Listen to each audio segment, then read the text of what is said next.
इस वक्त जो है बड़ी अच्छी अच्छी बातें, मीठी मीठी बातें मैं देख रहा हूँ पीडीएम की क़यादत कर रही है। हमारे चाहे आसिफ अली जरदारी साहब हों, उन्होंने भी कहा कि जनाब मैं जो हूँ वो सुप्रीम कोर्ट हमें वक्त दे।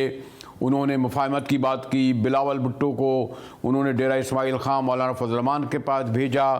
फिर जो ये भी अपनी जगह है कि 3 रुकनी एक वफ्द बनाया जिनके ज़िम्मे लगाया गिलानी साहब और कायदा साहब के साथ कि जनाब आप मज़ाकरात करें। यानी तमाम मज़ाकरात ये जो सब कुछ है वो इमरान खानी से करने को या पीटीआई से कहने को होगा, लेकिन किस हद तक ये बात वो दिल से कह रहे हैं, मतलब इसमें कोई सियासत नहीं है। शेख रशीद साहब देखें, इलेक्शन में नून ने तो टिकट नहीं दिया तो इलेक्शन तो वन साइडेड हो गया पीटीआई के हक में।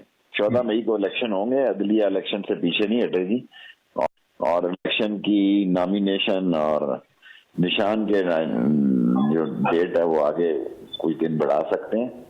और फजल रहमान तो नहीं आएगा जी, वो तो उसको पता है मेरी सियासत, वो नवाज शरीफ के कहने पे जाएगा, उसकी बैक पे नवाज शरीफ है और आसिफ जरदारी पीडीएम से निकल चुका है।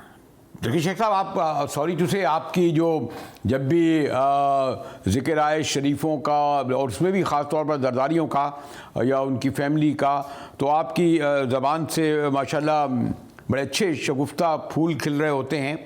तो आप समझते हैं कि बड़े जहादीदा सियासतदान हैं, उन्हें बहुत पत्ता उनके पास कई होते हैं और खेलने में वो अगर एक एक्सट्रीम से हों तो दूसरी सब आते हैं। और हाल ही में जो उन्होंने जिस तरीके से वो आए हैं आपने देखा होगा।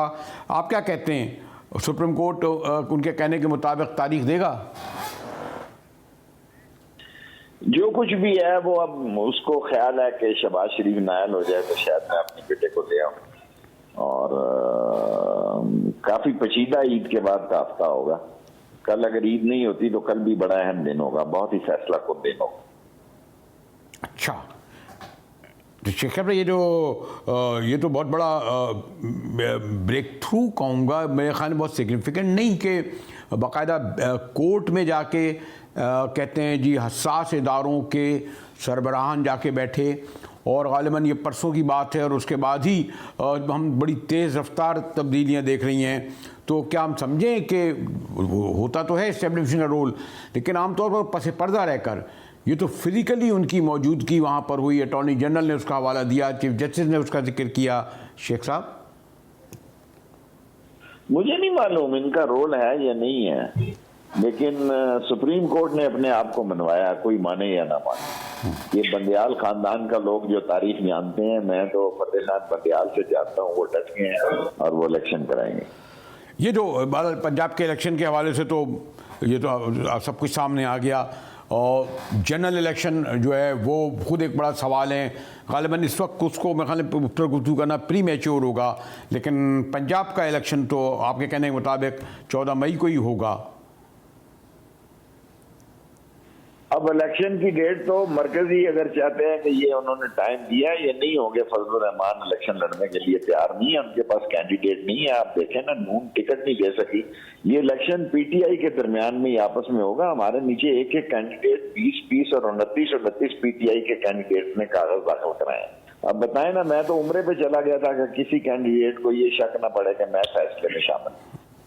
लेकिन शेख साहब ये सब कुछ एक तरफ सुप्रीम कोर्ट की इतनी हंगामा खेज कार्रवाई जारी है, बल्कि जारी थी, और फिर इसी दौरान मसलन हमारे प्राइम मिनिस्टर शहबाज शरीफ साहब एक तकरीब डिजिटल पता नहीं उस हवाले से उन्होंने गए और वो इस बात पर इसरार करते रहे अपने खिताब में, यानी बड़े फर्म कि जनाब आइन में की तशरीह तो कर सकता है सुप्रीम कोर्ट, आइन में तरमीम नहीं कर सकता, तब्दीली नहीं कर सकता।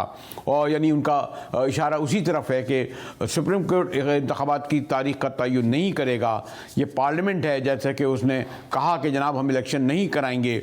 तो यानी एक तरफ जरदारी साहब पीपल्स पार्टी का हम रवैया देख रहे हैं, कुछ उनके और भी पार्टियां कुछ हिली हैं पीडीएम की। फजल रहमान को छोड़िए, वो तो उनका मेरे ख्याल ज़ात की हद तक इमरान खान से एक इंतकामी रवैया है, लेकिन जो नवाज शरीफ साहब का जो रवैया, बल्कि इसमें भी अगर मैं ये कहूँ कि शहबाज शरीफ और नवाज शरीफ में आपने कहा था ना कि फजल रहमान के साथ नवाज शरीफ जाएंगे, तो क्या जरदारी साहब शहबाज शरीफ के साथ जाएंगे या इनके एक मौक़िफ़ होगा?